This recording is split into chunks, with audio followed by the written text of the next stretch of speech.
Are you noticing that your partner seems distant after intimacy? Do you feel like something is missing, but you can't quite put your finger on what it is? Or maybe she's stopped initiating altogether, and you're left wondering what changed. Gentlemen, I want to have an honest conversation with you today. Not one filled with embarrassment or shame, but one that could genuinely transform your relationship and your confidence in the bedroom. I'm Dr. Emily Carter, a urologist with 12 years of experience helping men over 60 reclaim their vitality, strength, and confidence. I've worked with thousands of men who thought their best days were behind them, men who came into my office frustrated, confused, and defeated.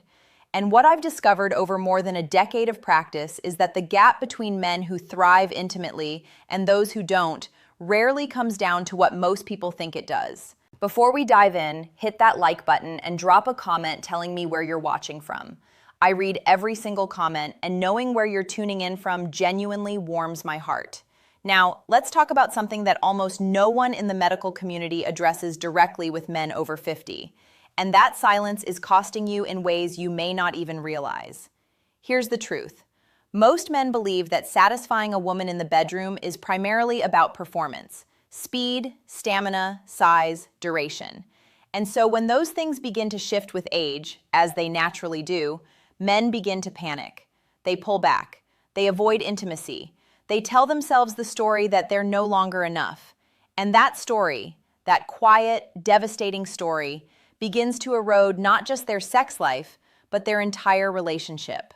I see it constantly. A man in his late 50s comes in for a prostate check, and by the end of the appointment, he's crying. Not because something is medically wrong, but because he feels like a failure as a partner. Because he and his wife haven't truly connected in years. Because he's been too ashamed to talk about it, even with his own doctor. The problem isn't what's happening in your body. The problem is what you believe about what's happening in your body.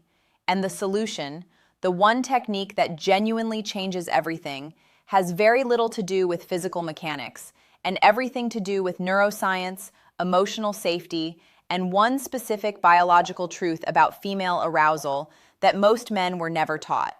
Let me explain what's actually happening in a woman's body during intimacy, because this is where everything changes. The female nervous system has two primary states: sympathetic, which is fight or flight, stressed, guarded, and parasympathetic, which is calm, safe, open, and receptive. For a woman to experience deep satisfaction, she needs to be fully in that parasympathetic state, not just physically relaxed, neurologically safe. Think of it like this. Imagine you're trying to pour water into a glass, but the glass has a lid on it. You can pour all the water you want and none of it gets in. That lid is the sympathetic nervous system. And for many women, especially as they enter their 40s, 50s, and beyond, that lid becomes harder to remove. Hormonal changes, stress, the weight of daily responsibility, the subtle emotional accumulation of years in a relationship, all of it keeps that lid firmly in place. The one technique I'm going to share with you today is what I call the 3-point presence protocol. And it works because it directly addresses all 3 layers of female satisfaction: the biological, the emotional, and the relational. The first point is what I call full arrival. This is about your state of mind before you ever touch your partner. Most men approach intimacy already thinking about outcome, performance, duration, whether she'll be satisfied. That anxiety, even when unspoken, is felt immediately by your partner. Her nervous system picks it up like a signal, and it triggers her own defensive response.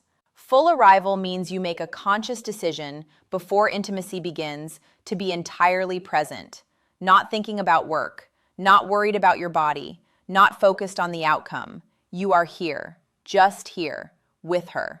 I had a patient, Robert, 64, retired engineer, who told me his wife had said she felt like he was somewhere else every time they were together. He was devastated.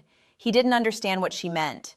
After we talked about full arrival, he committed to a simple practice: 5 slow breaths before any intimate encounter.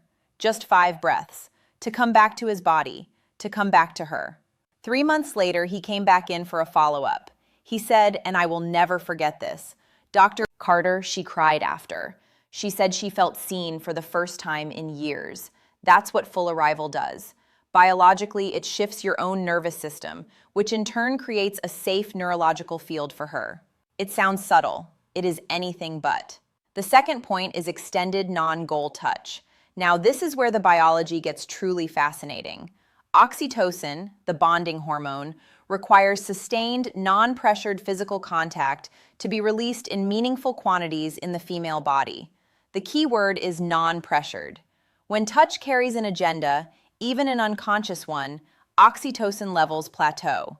When touch is given without expectation, oxytocin floods the system, and with it comes a cascade of changes: vasodilation, increased sensitivity, deep relaxation, emotional openness. I think of it like warming an engine on a cold morning. You can't just floor the accelerator when the car has been sitting in freezing temperatures. You warm it up slowly. You let it reach operating temperature.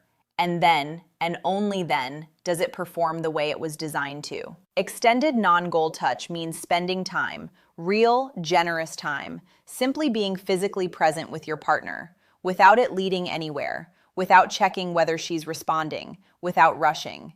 Back of the hand along the arm, hand resting on the shoulder, slow, unhurried touch across the back.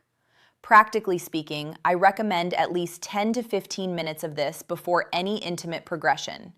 Many couples find this transforms their connection even on nights when nothing more happens. The touch itself becomes the point. A patient named Marcus, 58, told me his wife would tense up the moment she sensed things were heading toward intimacy. Classic sympathetic response, her nervous system anticipating pressure. He started practicing extended, non-goal touch with no expectation attached. Within 6 weeks, she began initiating, for the first time in a decade. He said he felt like he'd found a version of their relationship he didn't know still existed. That's oxytocin doing exactly what it was designed to do. The third and final point is verbal attunement, and this is the one most men resist the most, which is exactly why it's the most powerful.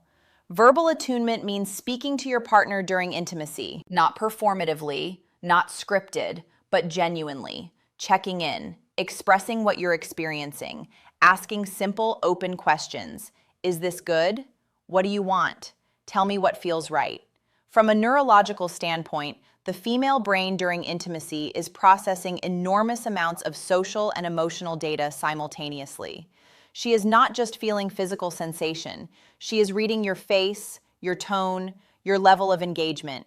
When you speak to her with presence and genuine curiosity, you activate what neuroscientists call the social engagement system, a direct pathway to deeper arousal and emotional satisfaction.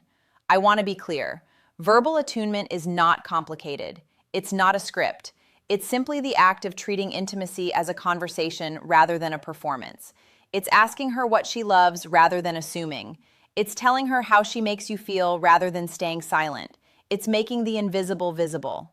I'll tell you about David, 71 years old, had been with his wife for 43 years. He told me their intimate life had become routine, mechanical, he called it, like going through the motions. His wife felt it too. He said she'd told him she sometimes felt invisible. After introducing verbal attunement, David told me something remarkable. His wife said to him, after the first time he simply asked her, "What do you need tonight?" She said, "That's the most intimate thing you've said to me in 20 years. Not anything physical, just that question." That, gentlemen, is the power of this protocol. Now let me give you the action plan. This is simple, and you can begin tonight. Before any intimate encounter, take 5 slow, deliberate breaths. Arrive fully. Let the day go. Let the expectations go. Just be there with her.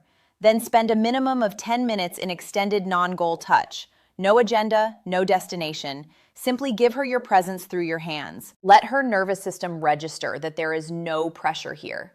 Then speak to her. Ask her what she wants. Tell her what you're experiencing. Make the invisible visible. Keep it simple. Keep it honest. That's the 3-point presence protocol. 3 steps. And I've watched it restore intimacy in relationships that were hanging by a thread. If you felt frustrated, confused, or like you're somehow failing your partner, I want you to hear this directly from a doctor who has sat across from thousands of men who felt exactly the same way. You are not broken. You are not past your prime. Your desire to connect, to satisfy, to be present, that is not lost. It has simply been waiting for the right approach. The body changes as we age. That is real, and I will never pretend otherwise. But the deepest form of intimate satisfaction for both of you was never primarily about physical mechanics.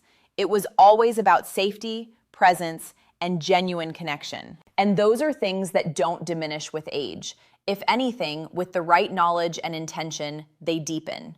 You are fully capable of giving your partner exactly what she needs, not despite your age, because of the wisdom and patience it has given you.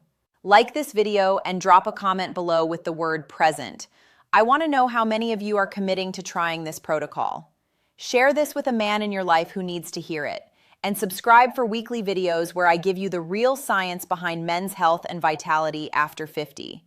I'm Dr. Emily Carter, reminding you that after 50, vitality isn't lost. It's waiting to be awakened. Take care, gentlemen, and I'll see you in the next one.